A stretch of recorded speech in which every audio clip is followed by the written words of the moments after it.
Good morning students. आज का हमारा टॉपिक है कोफिशिएंट ऑफ रैंक कोरिलेशन। इसका फॉर्मूला होता है, इसको हम रिप्रेजेंट करते हैं स्मॉल आर से, और फॉर्मूला है 1 minus 6 summation d square divide by n square minus 1। अब इसके अंदर डी स्क्वायर और एन क्या है वो हम एग्जांपल से देखेंगे। फॉर एग्जांपल मान लो हमारे पास दो सब्जेक्ट्स हैं, math and science. Total 10 students हैं जिनकी मैथ्स में रैंक है 1 2 3 4 5 6 7 8 9 एंड 10, और जो मैथ में फर्स्ट है वो साइंस में क्या है सेकंड, जो मैथ में सेकंड है वो साइंस में क्या है फोर्थ। तो ये क्या दी हुई है, ये 10 स्टूडेंट्स की रैंक दी हुई है, हमें गिवन है। हमें क्या निकालना है, हमें निकालना है कोफिशिएंट ऑफ रैंक कोरिलेशन। तो इसके लिए हम सबसे पहले क्या करेंगे, सीरियल नंबर अगर हमें डालने हैं तो हम डाल सकते हैं। टोटल 10 है तो हमने सीरियल नंबर इनको क्या दे दिए हैं 10। अब R1 means rank 1। First subject में, मैथ सब्जेक्ट में जो रैंक आई है 1 2 3 से 10 तक, तो सेम हमने रैंक लिख दिए हैं 1 2 3 अप टू 10। नेक्स्ट साइंस में जो रैंक है उसको हम R2 से डिनोट करेंगे, उसमें रैंक है 2 4 1 5 3 एंड सो ऑन। अब फॉर्मूले में यहाँ पे D है, तो D का मतलब होता है difference, D4 difference in ranks and N4 number of terms. तो सबसे पहले हम D फाइंड आउट करेंगे। D कैसे निकालेंगे, ये जो दो रैंक्स हैं इनका डिफरेंस। तो 1 minus 2 minus 1 2 minus 4 minus 2 3 minus 1 2 and so on. तो हमने यहाँ पे क्या किया है, इन दोनों का डिफरेंस। देन फॉर्मूले के अंदर डी स्क्वायर की हमें जरूरत पड़ती है, तो जो भी हमारे पास डी आया है उसकी हम क्या कर देंगे, स्क्वायरिंग कर देंगे। माइनस 1 की स्क्वायर 1, माइनस 2 की स्क्वायर 4, 2 की स्क्वायर 4, ये इस तरह से हम क्या करेंगे स्क्वायर। अब जो फॉर्मूला है वो हम लिखेंगे R is equal to 1 minus 6 summation d square divide by n square minus 1।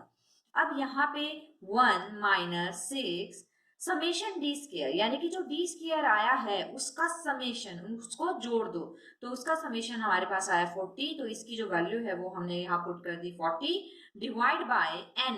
N का मतलब नंबर ऑफ टर्म्स। अगर हम देखेंगे तो टोटल स्टूडेंट्स हमारे पास 10 है, तो एन की वैल्यू क्या हो गई 10। एन स्क्वायर मीन्स 10 की स्क्वायर 100 माइनस 1। इसको जब हम कैलकुलेट करते हैं तो हमारी जो वैल्यू है वो आती है 0.75।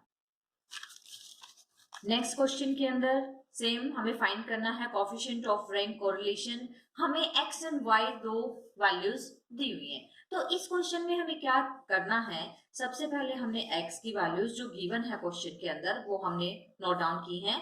देन अब इसमें हमें क्या करना है, रैंक अपने आप निकालनी है। कैसे हम रैंक निकालेंगे, जैसे जो वैल्यू सबसे छोटी है, इसमें सबसे छोटी वैल्यू क्या है 52, तो उसको हमने रैंक दी है 1। एंड देन 52 के बाद हम देखेंगे 54, तो वो होगी रैंक 2। 54 के बाद अगर इसमें कोई वैल्यू है वो है 56, तो ये रैंक 3। इसी तरह से 56 के बाद जो टर्म आएगी वो rank 4 and then 5 up to 10 तक। सेम बात यहाँ y की जो वैल्यूज क्वेश्चन में गिवन है वो हमने y की वैल्यूज उतारी हैं, फिर इसको हम रैंक देंगे। जैसे 12 वैल्यू सबसे छोटी है तो वो रैंक 1 पे है, उसके बाद 15 है तो वो रैंक 2, फिर रैंक 3 4 5 अप टू 10 तक। अब सेम क्वेश्चन पीछे जो हमने लास्ट में क्वेश्चन की है उसकी तरह सबसे पहले हम डी कैलकुलेट करेंगे, मींस डिफरेंस। तो इनका डिफरेंस 3 माइनस 2 1, 4 माइनस 1 3, 5 माइनस 3 2। इसी तरह ये जो रैंक्स हैं हमारे पास R1 माइनस R2 हम कैलकुलेट कर लेंगे। फॉर्मूले में हमें डी स्क्वायर की जरूरत पड़ती है, तो जो भी हमारे पास डी के टर्म्स आई हैं उन सब की हम क्या कर देंगे स्क्वायरिंग। 1 की स्क्वायर 3 की स्क्वायर 9, 2 की स्क्वायर 4, 3 की square 9 and so on. Next हम फॉर्मूला पुट करेंगे। फॉर्मूला ये था, अभी हमने पीछे देखा। अब फॉर्मूले में वैल्यूज रखेंगे तो 1 माइनस 6 समेशन डी स्क्वायर, तो डी स्क्वायर का समेशन हमारे पास कितना आया है 60। एन टोटल अगर हम काउंट करेंगे टर्म्स तो हमारे पास 10 है, तो 10 एन स्क्वायर 10 की स्क्वायर 100 माइनस 1, तो ये वैल्यूज इतनी आ जाती हैं। इसके बाद हम एलसीएम ले सकते हैं, 990 एलसीएम आएगा, देन क्रॉस मल्टीप्लाई, तो ये वैल्यू आ गई है 630 divide by 990 and then points में हम निकालेंगे तो 0.64।